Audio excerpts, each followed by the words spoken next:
안녕하세요. 매일매일 하루가 선물이라 그랬죠? 네, 오늘도 선물처럼.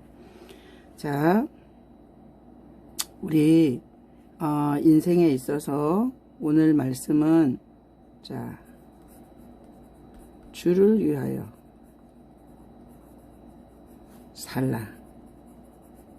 자, 로마서 14장 8절에 보면 자, 사나 죽으나 주를 위해 살라 이랬습니다.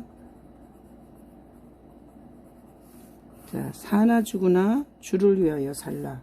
자, 그래서 한번 왜 성경은 사나 죽으나 주를 위하여 살라, 자식을 위하여, 부모를 위하여, 돈을 위하여 이렇게 말하지 않고 주를 위하여 살라 그러나, 자, 제가 오늘 이렇게 한번 같이 보겠습니다. 하나님께서, 자, 하나님은 영생이십니다. 그러니까 영원히 살아계시는 하나님이십니다. 그래서 하나님이, 자, 하나님의 호흡을 인간에게 줌으로 인간도 영생하는 존재가 되었습니다.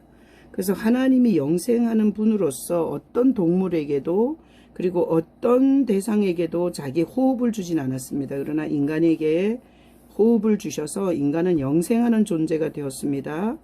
근데 이 인간이 선악을 알게 하는 날을 먹고 이게 죽음이 왔습니다. 하나님께서 선악을 알게 하는 나무를 먹으면 정령 죽으리라 했는데 이게 죽음이 왔습니다. 그래서 인간은 이게 정령 죽으리라. 그래서 이 인간이 선악과를 먹고 온 정령 죽으리라가 결국은 영생을 잃었습니다. 영생을 잃고 이게 죽음으로 가는 인생이 되었습니다. 죽음으로 가는 인생. 그래서 영생을 잃은 인간은 자, 사형 선고를 받고 사는 것입니다. 사형 선고를 받고 단지 시간차만 있다 뿐이지 사형 선고를 받고 사는 것입니다. 혹시 여러분 주변에 암이 걸려서 이렇게 3개월밖에 못 삽니다. 6개월밖에 못 삽니다. 이런 사형 선고 받은 사람 있으세요? 우리도 똑같습니다. 단지 기간이 더 길다 뿐이지. 어떤 사람은 20년 더 살 거고 어떤 사람은 40년 더 살 거고 단지 기간이 다를 뿐이지 우리 모든 인간은 정령 죽으리라. 인간은 사형 선고를 받고 사는 것입니다. 그래서 인간은 피할 수 없는 이런 죽음을 향해서 가는 존재가 되었습니다. 자, 이 영생을 가지고 오신 분이 예수님이십니다. 이런 영생을 잃었잖아요. 영생을 잃고 죽음이 왔는데 그 영생을 가지고 오신 하나님이 예수님이십니다. 그래서 자, 죄인이 예수님을 영생을 갖고 온 예수님을 죄인이 예수님을 영접하는 것입니다. 교회를 다니는 게 아닙니다. 건물을 출석하는 게 아닙니다. 장로가 되고 권사가 되는 게 아닙니다. 죄인이 이 영생을 가지고 오신 예수님을 이렇게 영접하면 자, 이게 죄인에게 이게 영생이 들어오는 것입니다. 죄인에게 영생이 들어오는 것입니다. 그래서 이렇게 되는 것입니다. 죄인의 몸은 죽고, 자, 이 죄인의 몸은 죽고, 그리고 이 죄인의 영은 하나님 나라에서 영생하는 것입니다.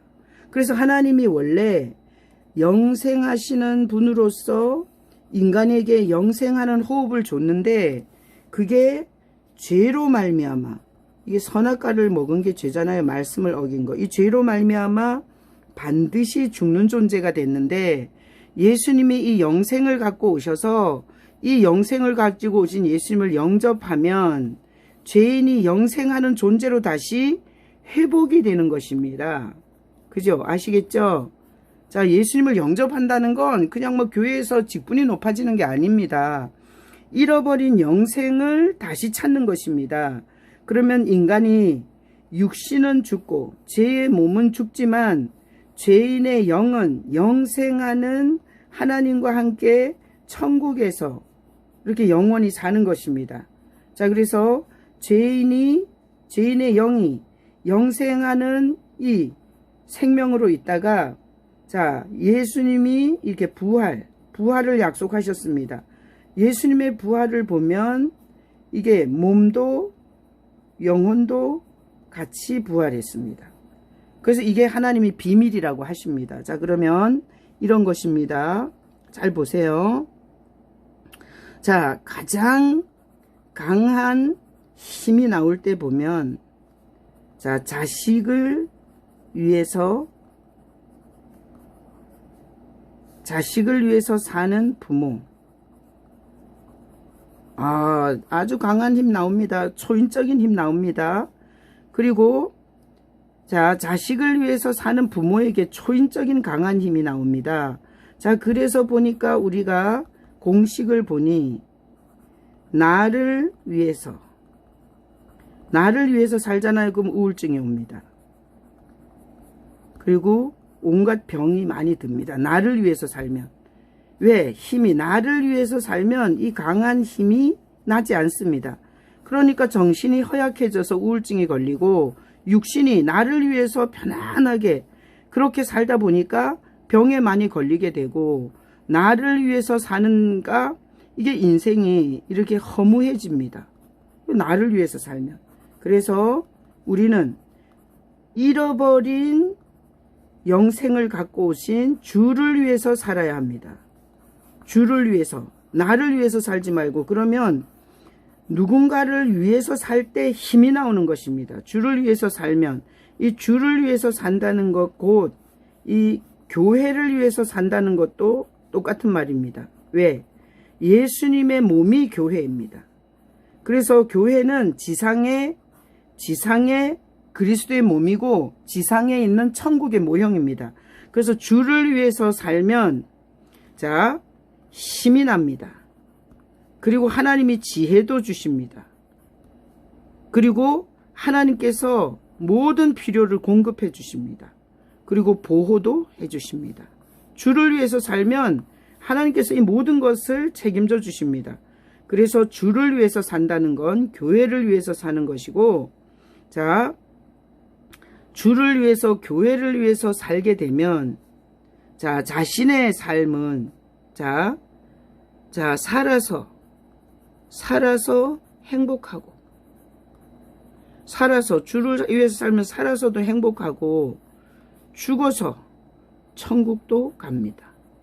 자, 그래서 주를 위하여 살라 이 말은 하나님이 주신 이 영생을 잃어버린 우리가 영생을 다시 갖고 온 예수님으로 살면 자, 몸은 비록 죽을지라도 영은 영생하고 부활하고 살아서도 강한 힘이 나요. 예수를 위해서 살면 지혜를 구하게 되고 힘을 구하게 되고 그리고 앞으로 도전도 하게 되고 그래서 살아서 행복하게 살고 천국도 누리고 자, 그래서 우리 인생을 돌아보면 자식을 위해서 살 때 엄청난 힘이 났습니다. 남편이 살아있을 때 밥 차려주다가 치매가 덜 걸립니다. 제가 우리 엄마 얘기를 해보면 우리 엄마가 12명을 임신해서 8명을 키웠습니다. 항상 등에 하나 업고 젖을 물리고 이렇게 앞뒤로 애들을 키우고 힘든 농사일을 했습니다. 그때 우리 엄마는 엄청 강했습니다. 제가 엄마한테 물어보니까 엄마 왜 그때 도망 안 가고 살았냐고 물어보니 너네 때문에 못 갔다 그랬습니다. 그 엄마가 우리를 위해서 살 때 힘이 있었습니다. 우리가 다 출가하고 아버지를 위해서 삼식이 밥 차려줄 때 우리 엄마 건강했습니다. 그러나 우리 다 떠나고 아버지까지 돌아가시고 나니 우리 엄마 완전히 치매 와가지고 요양병원에서 쓸쓸히 돌아가셨습니다. 여러분, 자기를 위해서 살면 반드시 죽습니다. 반드시 예수를 위해서 살면 여러분도 살고 주변이 다 삽니다. 그런 여러분의 삶이 되시길 예수를 위해서 사는 여러분 되시길 예수님의 이름으로 축복합니다. 이 시대가 다 자기를 위해서 교회를 다닙니다. 다 자기를 위해서 신앙생활을 합니다. 그러니까 힘이 없고 그리고 정신병 온갖 어려움에 시달립니다. 오늘부터 내가 사나 죽으나 예수를 위해서 사는 여러분 되시길 예수님의 이름으로 축복합니다. 아멘. 사랑합니다.